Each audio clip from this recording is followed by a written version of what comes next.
Welcome to the Casey Ingram Show Meet Your Candidate series. No spin, no agenda, no endorsements, just the candidate. Before we begin, I'd like to thank the many listeners who submitted questions for this interview. Several of those questions have been incorporated into today's discussion. You're Questions are breaking not up. shared with the candidates prior to the interview. If you enjoy the show and would like to stay informed on local issues and elections, be sure to hit that subscribe button. I'm Casey Ingram. Let's get into it. Chuck Winn is running for Martin County School Board District 1. Welcome to the show, Chuck. Well, thanks for having me, Casey. Absolutely, my pleasure. Tell viewers a little bit about yourself and what life experiences and qualifications have prepared you to serve on the Martin County School Board. Well, I'm a retired Army colonel. I had a military career that lasted 32 years. Started off as a private, so I know what it's like to be on the receiving end of bad policy, and I rose to the rank of colonel. I have 10 years of strategic planning experience, 6 of which were in the Pentagon.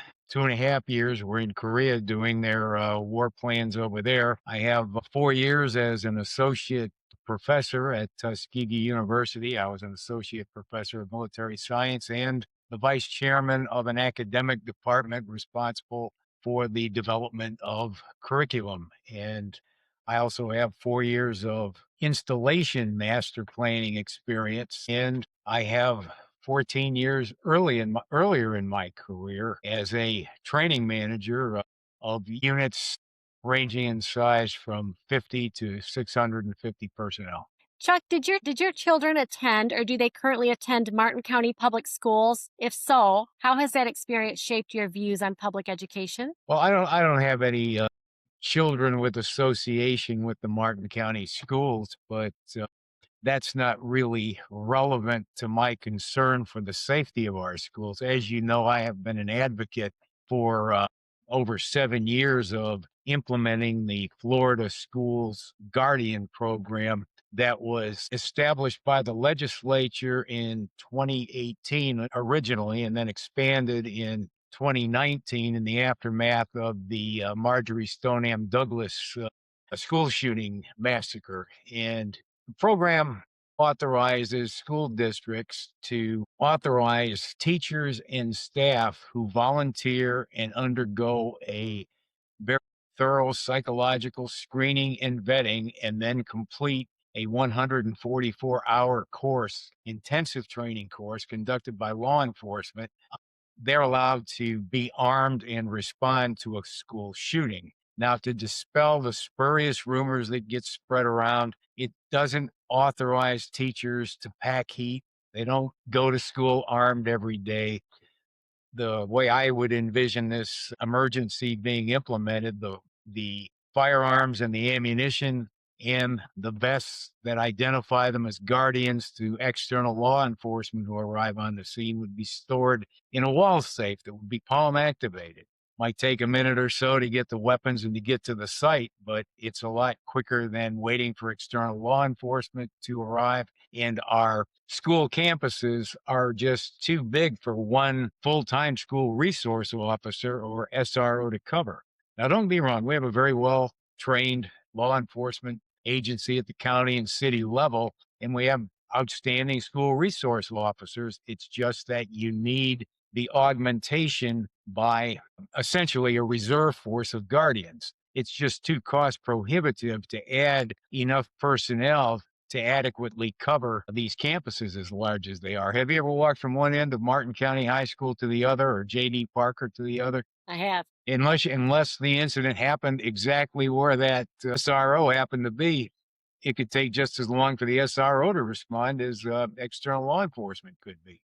And I know you're very passionate about this issue, and it's one of the main reasons you wanted to join the race. Is that right? That I wanted to Enter the race. join the race. Yes, Right. Mhm. yes. Well, the other reason I'm running is I'm a strong advocate of preparing our students to enter Florida's 2030 workforce. I believe that we need to prepare our students with those transitional cognitive skills that are going to be replacing anywhere from 30 to 70% of the existing jobs by 2030. And our graduates of the class of 2030 are the freshmen that are entering this year. So for those who say, well, you don't have any kids in the school, well, without vision, the people perish. That's my response to it. True. Martin County schools generally perform well compared to many districts across Florida. What do you believe the district is doing well, and where do you see the greatest opportunity for improvement? Well, it's great that we're ranked higher than most of the other school districts. You never want to be at the bottom of something that is publicly measured. Never. That's basic rule of management, of being a manager or being a leader.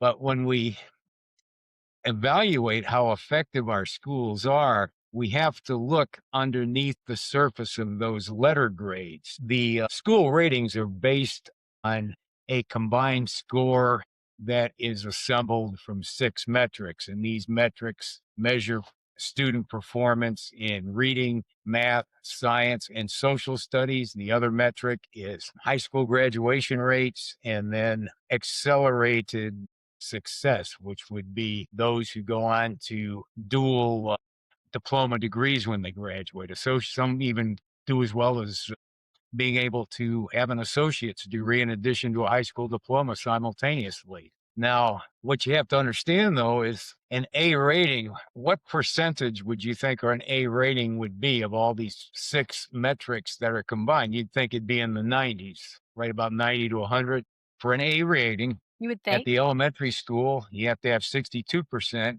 or higher. And at the middle school and high school, you need 64%. A B rating is 54 to 61% at a elementary school and 57 to 63% at a high school or middle school. And then a C rating is 44 to 56% middle or high school, 41 to 53% at the elementary schools. So is it necessarily a bad thing if you have a B rating, if you have a if you have a high graduation rate and a lower accelerated success rate? For example, if you're just teetering at an A rating and you're working with constrained resources, do you want to focus an excessive number of personnel resources and the other dollars into accelerated success, because those students are high achievers and they're going to succeed anyway? What you don't want to do is goose the numbers to keep your A rating when one or more of the other 5 metrics could fail. So it's a matter of the responsibility of a school board member is to weigh the pros and cons of which resources to apply when you're working with constrained resources. And the foundational metrics that we have to focus on are reading, math, sciences, and when you get up into the middle school and high schools, social studies. And if a school is a B level school, but the reading scores are improving, the math scores are improving every year, well, let's not put pressure on that principal because he's only got a B rating. By the same token, if you have a high school principal that has an A rating, but they have an excessively low 4-year graduation metric, well, maybe we need to take the hit and let the school drop to a B for a little while until they get that high school graduation rate up. That's what management at the school board district level is. It's oversight and management, sort of like the way the House and Senate Armed Services Committee oversee the Pentagon budget or the budget of any other federal agency. I had legislative experience too. I was the author of the 1996 Army National Guard Combat Readiness Reform Act as amended, which extended the provisions to the Army Reserve that were applied to the Guard in the original act. And it took 2 years to put together those 6 pages in a big, thick National Defense Authorization Act. But these things don't happen overnight. No. Now, let me get back to the school rating system, though. I'm a big fan of the Florida Chamber of Commerce Foundation's Blueprint Master Plan, which is called Blueprint 2030. And we have to prepare our school graduates to feed that talent pipeline that's going to be critical for the success of Florida's future economy. Now, let me tell you what the minimum standards need to be by 2030 if we're going to meet the Florida standard, the Florida Chamber Blueprint 2030 standard. Okay, 80% of the workforce has to have essential employability skills. 60% of Floridians between 25 and 64 need to have some type of high value post secondary credentials. Now, these accelerated success metrics that result in the associate degrees are fine, but we have to also be focusing on vocational education that's going to prepare the non college bound student, that's the good center of mass, the good center of mass student, to be prepared to get one of these career positions in Florida's economy. There's got to be a place in the Florida economy, and there will be a place in the Florida economy for a good center of mass guy that's not necessarily academically focused. And there are very good opportunities in trades. That's a big part of Lieutenant Governor Jay Collins' gubernatorial campaign's education program, more emphasis on vocational. So let's make sure that we're not putting excessive attention and resources on the high achievers who are going to get there anyway, and that we're not handicapping somebody who's in the center of mass. Now, 95, the Florida Blueprint 2030 standard of the Florida Chamber Foundation is 95% of high school graduates graduate within 4 years. I don't know what the 3 Martin County high school statistics are, but I'd like to see them. I'll bet you they're not 95% within 4 years. Now, 100% of 8th graders need to be performing at grade level in the 8th grade in math and reading at or above grade level, and 100% of 3rd graders performing on reading tests at or above grade levels. And I believe those are reasonable standards. We also have to work in partnership with the teachers, the education associations, and school principals associations, the professional associations, the unions. They all have a stake in the process too. But as school board members, we're their legislature. We're not rubber stamps for the bureaucracy. If all we're going to do is spew administration talking points during election cycles, well, let's save the taxpayer money and have the school superintendent appoint us rather than having to stand for election. So, fast scores and other academic metrics have shown improvement in recent years. Math sport. What specific actions would you support to continue accelerating student achievement? Please be specific as possible. Well, you just keep the resources going into that area, and perhaps you have to look at incentives for those responsible, the math, science, and reading teachers who are causing this success. Again, I have a master's degree in human resource management. When you look at your compensable factors for teacher salaries, you need to be looking at the disciplines that they're teaching. Sense. And I think I believe it was Mrs. Russell or Mrs. Pritchard. They're both very focused on reading at the elementary level, and that's good. Right. And if and we have to be focusing on those fundamental years, and in those fundamental years, we also need to be kind of backing out of all of this excessive information technology and getting back to basics, cursive writing, use of real books, paper books.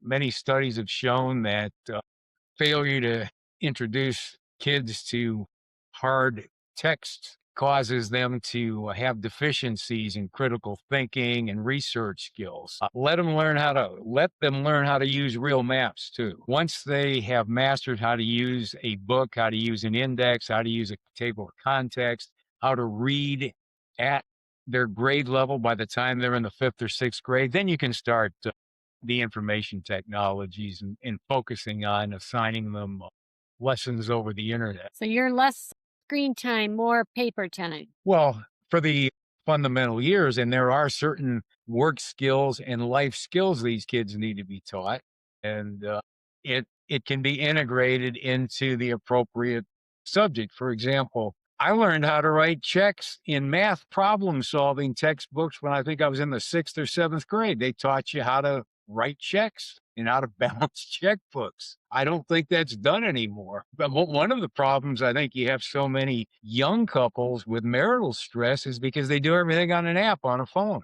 Don't get me wrong. There's nothing wrong with using information technology or doing business online, but does it have to be over a phone? Why not a hardwired computer? Yeah. So Next topic, teacher recruitment and retention are frequently discussed during campaigns. Beyond simply saying we need to support teachers, what specific policies or initiatives would you champion to attract and retain high quality educators? Well, again, you have to have a well-developed compensation system that's based on precise job descriptions for each discipline within each of the academic departments. And again, premium pay for those subjects that are critical to the average student's success in life, as well as a premium pay system for those teachers who volunteer and qualify to be guardians. And, you do have to take into consideration that when you factor in what the annual salary is, you have to factor in that you're talking an annual salary for maybe 9.5 months and not for the whole 12-month school year, too. And factor in vacations in that. But teachers are professionals and they need to be compensated accordingly. Now, where are you going to find the money for that? Well, people like me, when they advance in the military, they don't get the best kind of units. They get the leper colonies. They learn how to work with less, and they still are required to achieve just as much as the favored who get the well-resourced units. You can find efficiencies within the administration by closely examining contracts that go out for routine operations and maintenance expenses, supplies. For example, I'm not saying you have to chew up time with school board discussion on every item that costs $50,000, but every department that puts that on the consent agenda for routine approval, well, that department head should be able to put out a 2 or 3 paragraph executive summary that explains to every school board member in simple terms what it covers, why it's needed. And you don't just put a stack this thick of maybe that contains 3 or 4 contracts and expect the teacher to read it, or not the teacher, but the school board member to read it cover to cover. We're the decision makers. From what I from what I understand, we decide who the key personnel in the district are going to be, not the other way around. And I don't have any problem with the superintendent of schools. I'm not calling for a big shakeup, but we have to just continually review the process. Grants, education grants. We need to look to see if there are strings attached that indefinitely obligate the budget, even Right. when the from the original grant run out. And you've heard of schools of hope, right? Right. Now, this is where we get into the area of charter schools. Back in Now, some charter schools are pretty good. The one that we have here that serves us, the Treasure Coast Classical Academy, it's a good school. There should be more local control though and accountability for all charter schools, but I need to give you an example of what a school of hope is. Back in 2017, they were established by House Bill 7069, and it essentially stripped local school boards of their accountability and oversight of some of these charter schools. It was developed in a very closed process that didn't provide any opportunity even for public school officials like school board members and administration, superintendents, deputy superintendents, directors of curriculum. They were all shut off out of the process. And the law didn't even require schools of hope to meet the minimum public school qualifications for their teachers or staff or the performance standards for students. And they didn't even have to enroll or provide transportation to a minimum number of students that where these schools were located next to the so-called underperforming public schools. And we don't want schools of hope in Martin County. If you have a lot of these schools that were the most abusive examples were in the Miami area, and they were like finishing. Some of them were like finishing schools. Or if you have to teach remediation, well, the public schools are failing. You have to fix it. You have to focus on fixing that public school. You don't just take care of your one of the gubernatorial candidate's spouses. It would be interesting to see how many of those charter schools were schools of hope that she allegedly profited by. Now, I don't Chuck, want to mention which one it is, but I think you know what I'm talking about. I do. Chuck, why don't you, for the listeners, tell them what the schools of hope are, because Well, we're talking about it, but the listeners may not know. they're very vaguely defined. They have very loose controls. They can be a trade school, they can be a finishing school, they can be a modeling school. They're really very they aren't a traditional school in the sense of, say, Treasure Coast Classical Academy. I think the best way to describe a regular charter school like classical Treasure Coast Classical is it's your typical college preparatory type academic high school. But these schools of hope, many of them are post high school type institutions, and they aren't at the they used to be community colleges, now state college. They aren't at the state college level. They're oftentimes run by people that don't have any types of serious academic credentials. All right. So, and then thank you for sharing that and explaining that. Chuck, artificial intelligence is rapidly changing education. What role should AI play in Martin County classrooms, and where should the limits be placed? It needs to be very closely controlled and slow walked in. There's a place for it, but you can't accelerate it, especially in the schools. If you accelerate AI in the schools, you could seriously short circuit the development of a young, malleable mind. I mean, look at how many people can't even write anymore in terms of stringing two or three sentences together. And I'm not talking cursive, I'm talking on a keyboard. And you have people, it's been clearly established that you have people with college degrees from Ivy League schools who have never even read a book. People have earned degrees from Ivy League schools without ever having read a textbook. And Crazy.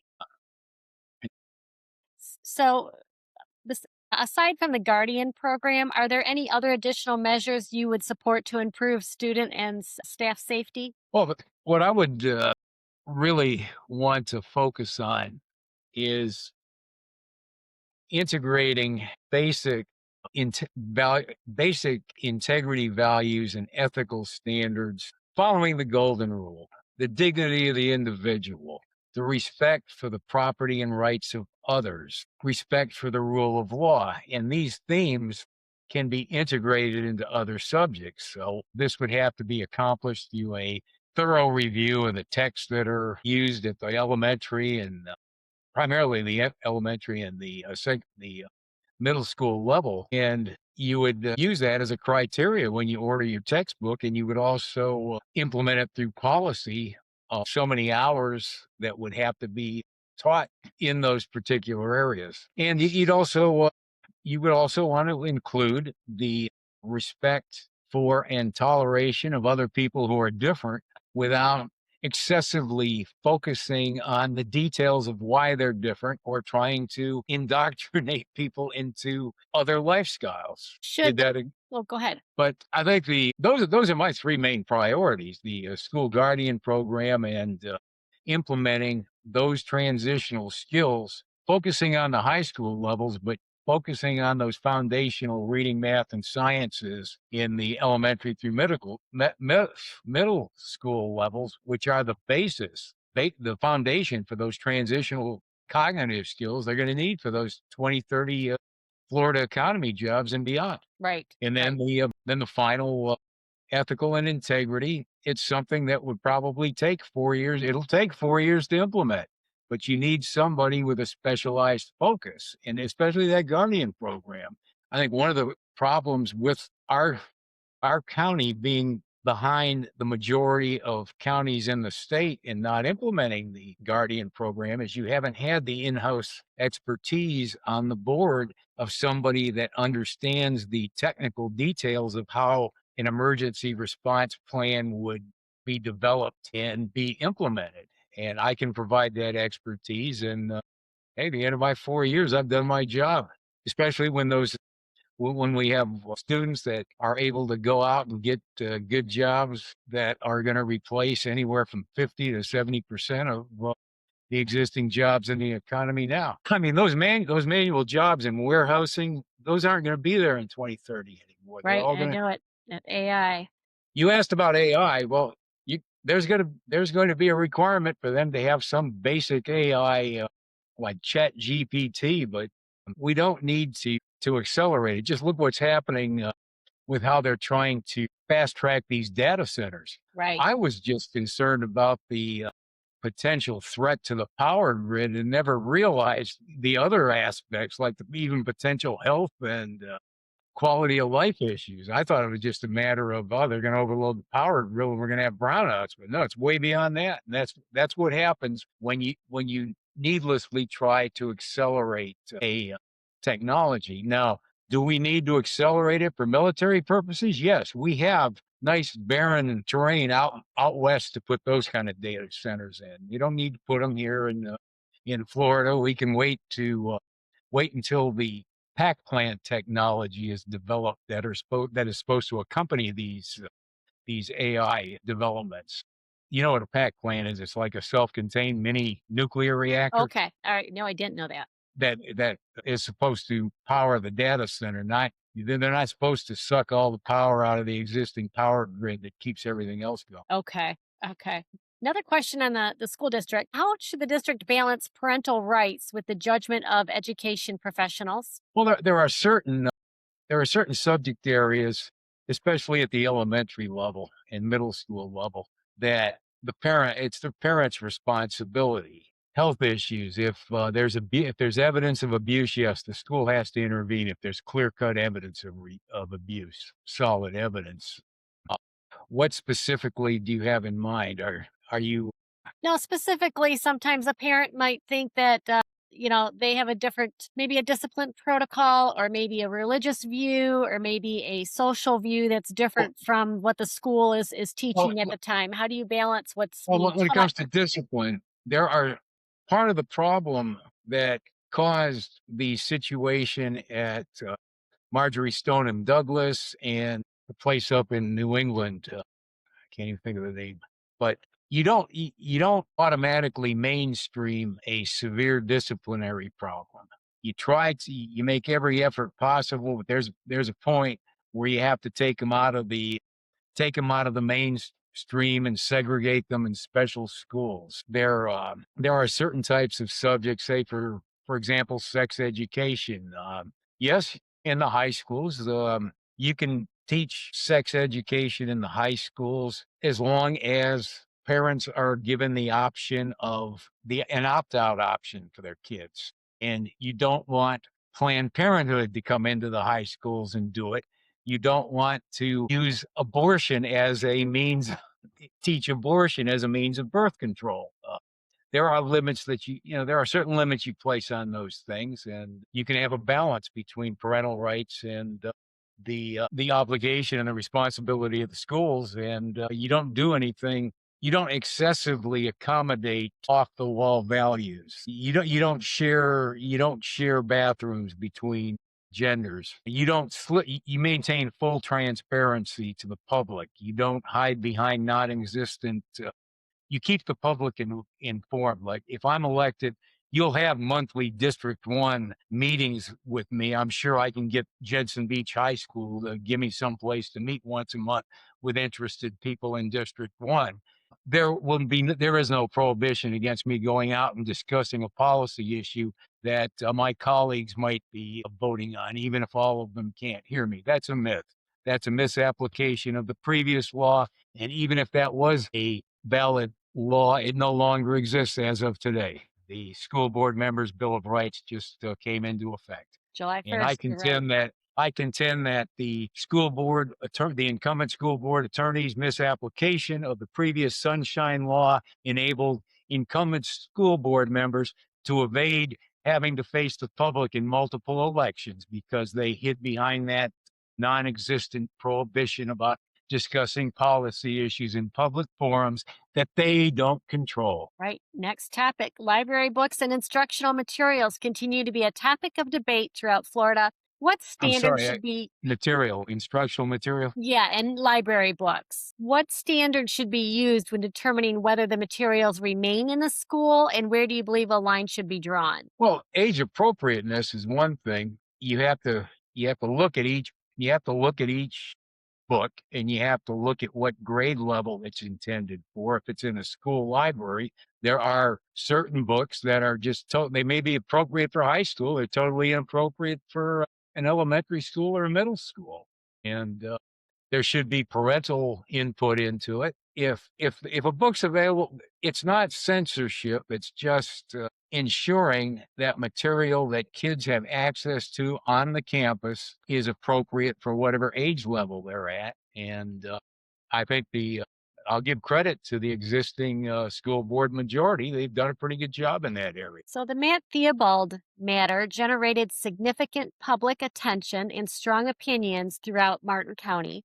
Had you been serving on the board at the time, would you have supported the board's decision regarding Matt Theobald? Why or why not? Okay, I was asked that question on my campaign email the other day. And let me just give you a hypothetical similar case because I don't know all the facts and circumstances of Theobald's case, but I'm a William F. Buckley Jr. type conservative, so I tend to be a civil libertarian. People have First Amendment rights. However, certain professions, such as being a teacher, carry certain obligations and limitations on what is appropriate. Now, a teacher can go out and outside of the classroom share any controversial view they want to, and they can even do it on social media, but they better be sure that they're not Facebook friends with any of their students, or that they don't belong to any Facebook groups that have students that are members of them. They have that responsibility to ensure that. Now,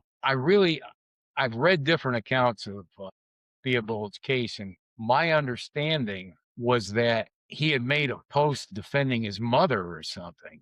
But again, I don't know all the facts and circumstances to tell you how I would have thoroughly examined all the evidence and arrived at a decision like I would if I was sitting on a jury. I wouldn't make my decision based on the popular issue du jour, or the necessarily the public outrage, regardless of how.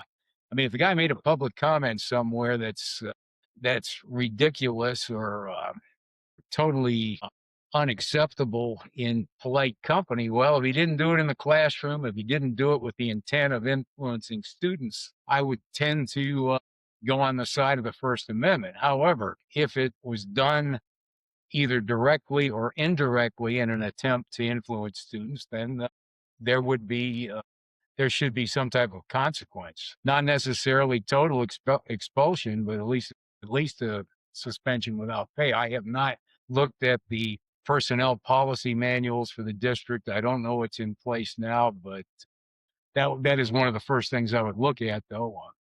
Okay.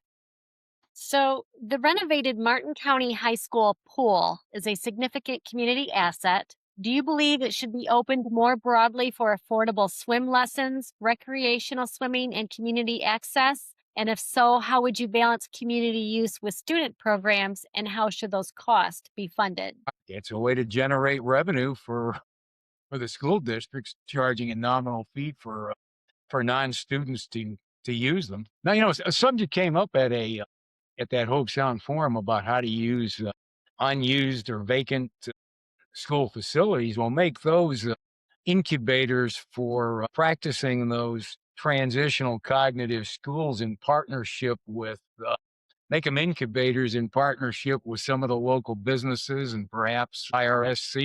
Excellent. Now, what qualities do you believe are most important in an effective superintendent, and how would you evaluate whether the district is moving in the right direction? Well, the superintendent needs to be open and transparent in his dealings with the board members, not necessarily in public, but at least privately with each individual board member. It's incumbent upon them to set personal standards of the highest standards of personal and professional integrity. It's important that they follow established procedures, the rule of law.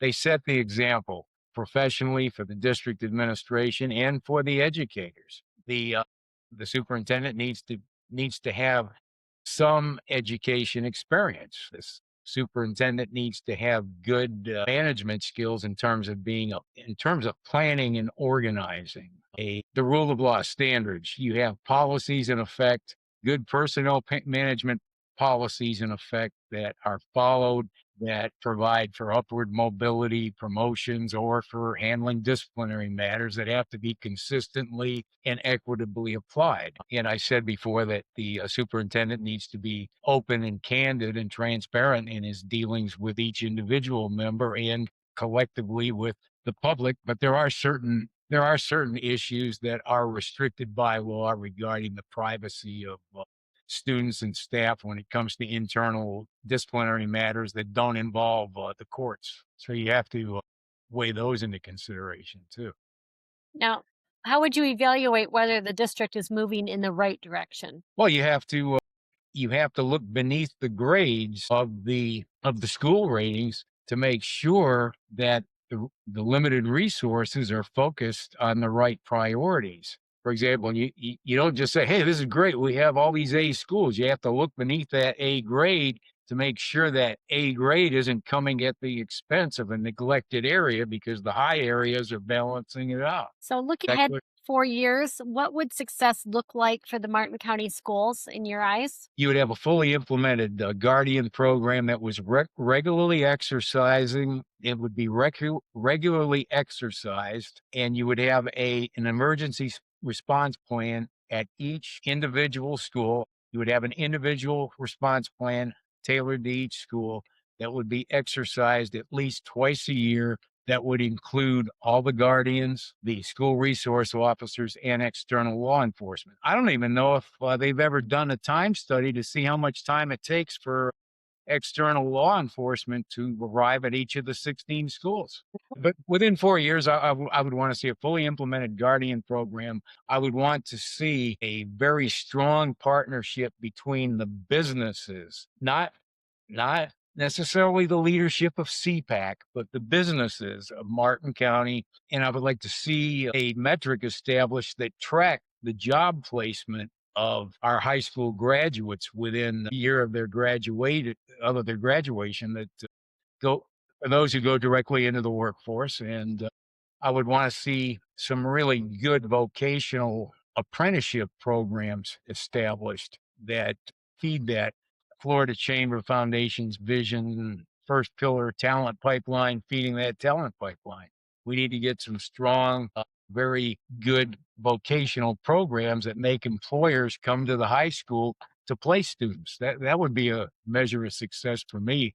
I don't think I'm going to be running for a second term if I get elected. Well, I do Once expect that's I have nothing to gain by this. But you're then right. we w- third, there are ways to integrate ethical reasoning, appreciation for standards of integrity, the respect for the dignity of the individual, and the rights and property of others. Pretty sure I know the answer to the next question I'm going to ask you from our conversation already. What is one issue facing Martin County schools that you believe is not receiving enough public attention? Well, it is the school guardian program. It has never really been examined in depth. I know they had a workshop on it way back, but it was never thoroughly addressed by people with subject matter expertise other than the director of security and the sheriff. And I shared a article that I had published years ago. It was my first publication that establishes me, I guess, as somebody that has as much expertise in the technical area of how to respond to those types of emergencies. And I think I could work very well with the sheriff's department and the school resource officers and the director of security in coming up with a workable plan that would integrate up to 5 or 6 teacher or staff guardians on each campus. By this time, 2030, we should have 5 guardians on each campus. Now, I don't care if the sheriff wants them to meet the standard of being a reserve deputy, fine. I really don't care. Can tear, I really don't care who they work for or who controls their budget. But we can't afford putting 5 or 6 full-time SROs on each campus. And I think we're taking an unnecessary risk by totally ruling out guardians. What is one thing the current school board is doing well and one thing you would change? The one thing they're doing well is the emphasis on reading and on those early years, early education. The other thing they're doing well are the accelerated progress, the associate's degrees, the partnerships with IRSC. Those are great. I contend that because you have such high achievers, they're easier to control. You don't have to or you don't have to devote as much manpower to those as you would to another group of students, because you would have to establish associations for apprenticeship programs in these incubators. I would vocational education incubators for trades and other skills. And some of these would be AI related skills, because every job is going to, all these 20, 30 jobs are going to incorporate some form of AI. And we have to make sure that we don't omit that good, solid center of mass student that isn't college bound. Agree. AI is going to be everywhere. Almost is And then already. the shortcoming, hiding behind a non-existent provision of the Sunshine Law, the myth that you can't, that you, the evasion of addressing policy positions by individual members in front of public forums that they don't control. I think hopefully the Florida school board members' Bill of Rights will correct the situation. Yeah, and you've been very vocal on that, and that's one of the things that you've been hoping to share through this campaign as well. So appreciate that. And Chuck, the final question here: the district has shown improvement in several key performance measures. Why do you believe a change in leadership is needed? Well, I'm not saying a change by a change of leadership. I'm not saying we need a new school superintendent. I mean, in I'm the, saying we need to make adjustments to we need to make adjustments to policies, yes, and we need to stop doing things a certain way because we've always done them that way. And I believe the District 1 incumbent seems to think the way things worked back in the old Sarah Wilcox days were fine. I don't. I mean, I've been monitoring the school district since 2002 when I first got involved in local campaigns. I remember when the administration wasn't even competent enough to make sure the toilets flushed at South Fork High School. yeah, No, we've come a long way. There's been some major improvements. I don't have any bone to pick with anybody in the current administration. It's just that we need to be less timid in implementing the Florida School Guardian Program, and we need to make sure that we're focusing appropriate resources on vocational education that is going to get students qualified to go into that economy immediately out of high school, especially those that don't have the resources to go on to higher education full time. right, right. Okay, and Chuck, finally, how can voters support your campaign and learn more about you? Well, I finally slapped together a website. You can go to www.chuckwinforsafeschools.com, and there's a QR code and an address you can send checks to, and you can also Google me online. I have a Facebook page, and if you send me an email to my campaign email address, I'll answer you. Fantastic, Chuck. It has been wonderful to sit here down with you this afternoon. I appreciate you taking time out of your schedule. You know, I know you threw your hat in the ring because you were very passionate about a few of these items and the Guardian program and school board members. They could have turned. They had up until 11 o'clock on the last day of filing to turn it off, and they chose not to do it. So here you are. So wishing you very well on your campaign, Chuck. And Well, thank you very much. absolutely. Anything else you want to add? This has been a wonderful conversation. We covered a lot of topics and even more than I expected. Well, it's important that we maintain civility in all our campaigns, and I believe that. I'm a true believer. I am a Christian. I practice. I go to church every Sunday. I read the Bible every day, and I pray for those in authority every day. Now, although the Bible does compel us to pray for those in authority, it doesn't say you have to kiss them where the sun don't shine. And with that, folks, don't forget August 18th is the primary. That is when all of our Martin County decisions will be elected, or all the candidates will be on that ballot August 18th. November is going to be too late. So, again, all Martin County races, August 18th. Make sure you're registered to vote. Make sure you do vote. And you do And not, this is a nonpartisan race. The it is school a board is nonpartisan. I'm nonpartisan. going to say you do not need to change your party registration to vote in any of our Martin County races this year either. So, please get out and vote. Chuck is right. It's a nonpartisan race. We need to really bring up those voter numbers. So August 18th. And finally, don't forget to follow the Casey Ingram Show on Facebook and subscribe on YouTube for more real talk you won't hear anywhere else. I'm Casey Ingram. Stay informed, stay engaged, and I'll see you on the next episode. Thank you, Chuck Winn. It was a pleasure. Thank you for having me. My pleasure.